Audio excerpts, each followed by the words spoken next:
J'espère que vous allez très très bien en cette veille de rentrée. J'espère que tout va bien se passer pour vous et c'est le cas, ça va bien se passer. Donc aujourd'hui, on se retrouve dans un vlog d'une journée avec nous. Donc une journée vraiment basique pendant les vacances. J'ai passé beaucoup de journées comme ça avec ce schéma là durant les vacances. Donc c'est parti. Le matin, voilà la première chose que je vais faire, du moins la première chose que je vais prendre, c'est un café. C'est vraiment obligatoire pour moi parce que sinon je me réveille pas clairement. Donc voilà, les petits sont réveillés à cette heure-ci, ils sont déjà réveillés. Et voilà, donc on commence un petit peu la journée. Généralement, on met les dessins animés pour le grand. Et puis le petit, généralement, il a plein de petits jouets un petit peu partout. Donc voilà, il aime bien jouer avec mon ordinateur aussi. Et j'évite au maximum parce qu'il touche à absolument tout. Et il arrive à faire des trucs que je ne sais même pas comment on peut arriver à les faire. D'ailleurs, il y a quelques jours de ça, il nous a complètement déréglé la télé en cliquant sur des boutons sur la télécommande. On ne sait même pas comment il a fait, mais bref. Donc là, on est parti pour le change. Donc voilà, il a besoin d'être changé. C'est logique, c'est un bébé. Et voilà un petit peu le salon. Donc clairement, toute la journée, le salon est comme ça, voire parfois un peu pire, mais j'essaye vraiment de ranger au fur et à mesure tout au long de la journée. C'est vrai que j'aime pas quand il y a du bazar partout, vraiment, je le reconnais, je n'aime vraiment pas ça, mais je sais que c'est normal, mais j'ai beaucoup de mal. Mais c'est comme ça, quand ils seront plus grands, il y en aura un petit peu moins. Donc là maintenant je vais venir prendre mon petit déjeuner, c'est ce que je prends vraiment tout le temps, à part à quelques exceptions près. Mais c'est vraiment ce que je prends tout le temps, j'ai toujours été habituée à ça de toute manière. Donc c'est du pain et du beurre. Et voilà. C'est vraiment ce que je prends le matin. Et mon café toujours avec du lait par contre. Jamais pur. Vraiment jamais. Et c'est ce qui m'aide à me réveiller parce que quand je le prends pas, eh bien je suis toujours un peu dans... Comment dire, encore un peu endormie. Donc là on va faire une sortie parce que tous les matins c'est ce que je veux faire. En fait c'est vraiment, je veux que les petits sortent. Je veux pas qu'on reste chez nous parce que déjà on vit dans un appartement et c'est rapidement trop serré pour nous trois. Puis vraiment je sais pas trop quoi faire avec eux dans l'appartement. Donc je préfère largement sortir. Eux ça leur fait voir plein de trucs. Ça les dépense, ça leur fait du bien de prendre l'air. Et ils vont dormir mieux. Enfin c'est toujours plus cool de toute façon et beaucoup plus amusant de toute manière de sortir. Donc j'ai fait ça tout l'été. Quasiment, donc tous les matins on sort. Donc là on est parti dans un parc et ils connaissent déjà les petits. Il y a quelques animaux et il y a un aire de jeu. En fait voilà, une aire de jeu. Ah je sais plus, bref. Donc voilà, il y avait mon petit qui était fasciné par les oies. Et alors j'ai pas du tout de phobie pour les oiseaux, quoi que ce soit, hein, vraiment pas. Mais j'aime pas les oies, je m'en méfie énormément parce que j'ai l'impression que à tout moment ça peut venir comment te dire, te pincer. Et vraiment j'aime pas ça. D'ailleurs au moment où je disais à mes enfants de ne pas trop se rapprocher, il y a une femme justement qui disait à d'autres enfants de ne pas se rapprocher parce que c'est un petit peu agressif. Bref, donc là on est rentré à la maison déjà. J'essaye de rentrer vers les 11h15, 11h20, pas plus, pour pouvoir préparer le manger, le repas plutôt. Et voilà, donc il était 11h47 à ce moment-là et c'est parti, on va manger. Donc comme d'habitude, le plateau de mon tout petit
qui vous a bien plu et je suis très contente pour ça.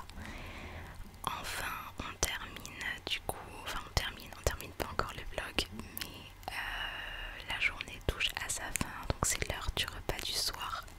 Généralement on mange les petits, enfin le petit en tout cas, j'essaye de faire en sorte qu'il mange à 19h. Et là ce soir c'était un petit pot, c'était ce qu'il y avait de plus pratique pour qu'il puisse manger à l'heure en tout cas. Il y a des journées comme ça.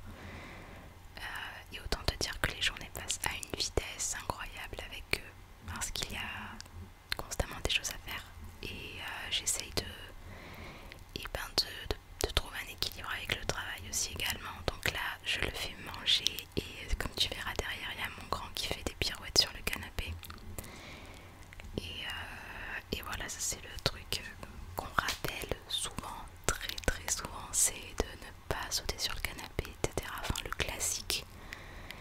Et voilà, il a 4 ans et il est en âge de faire toutes ces petites choses, mais à chaque fois voilà il faut le rappeler et il faut pas lâcher, voilà il faut pas baisser les bras plutôt. Donc après c'était à nous de manger mais généralement on mange en même temps. C'est juste que j'aime bien voilà qu'il mange pas trop tard et en suivant on mange. Donc après manger c'est l'heure de... Il joue un petit peu en fait. Juste après manger il joue un petit peu. Et puis ensuite c'est l'heure des histoires parce que j'ai remarqué que faire un petit moment comme ça de livres, de lumière un petit peu plus basse, etc. Et bien j'ai l'impression qu'au niveau du sommeil, il trouve son sommeil plus rapidement. Ça l'apaise, j'ai l'impression, il est moins excité du coup quand je le pose dans son lit tout simplement. Donc c'est plutôt bénéfique. Et puis il adore les livres, vraiment mon tout petit, il adore les livres. Mon grand aimait adorer ça aussi quand il était petit, même si soyons honnêtes à cet âge là il regarde, il pose, il fait autre chose, enfin c'est le classique.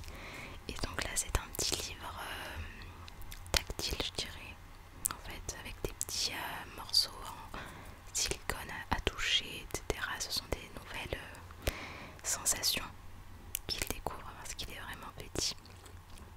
Et donc là comme tu peux le voir il est en train de tester le livre qui est vraiment très sympa d'ailleurs. Donc voilà, j'avais mon grand qui était juste à côté et qui prenait et qui lisait, il sait pas lire mais bon t'as compris. Donc il aime ça aussi, il aime bien. Et puis vraiment c'est un moment de calme où on se pose en fait parce que c'est très énergique dans la journée, mais là vraiment c'est le moment de se poser et ouais, et de se calmer parce que c'est l'heure et qu'après eh bien c'est l'heure de dormir. Je sais que pour notre grand c'est le moment de dormir, il met toujours c'est un petit peu long, il a du mal à trouver le sommeil, mais c'est vrai que pour notre tout petit il aime dormir et il a pas trop de mal à trouver le sommeil. En tout cas pour le moment c'est comme ça. Donc ensuite j'ai changé de livre. Ce livre s'appelle Mon Amour et c'est un livre qui est très mignon, très beau je trouve à lire à son enfant. Donc je l'ai pris d'ailleurs, on l'a pris pour l'arrivée de notre tout petit, à la naissance de notre deuxième en fait. On avait fait une petite boîte à grand frère et on lui avait mis plein de trucs dedans, y compris ce livre là, pour lui rappeler aussi que même s'il a un petit frère, et ben on est toujours là pour lui et que voilà, même si c'est un grand changement, on est quand même là. Donc voilà un petit peu pour la routine du soir. Après on les met au lit et enfin on peut avoir un petit peu de temps pour nous en fin de journée. Donc on vient se poser dans le salon, dans le canapé et puis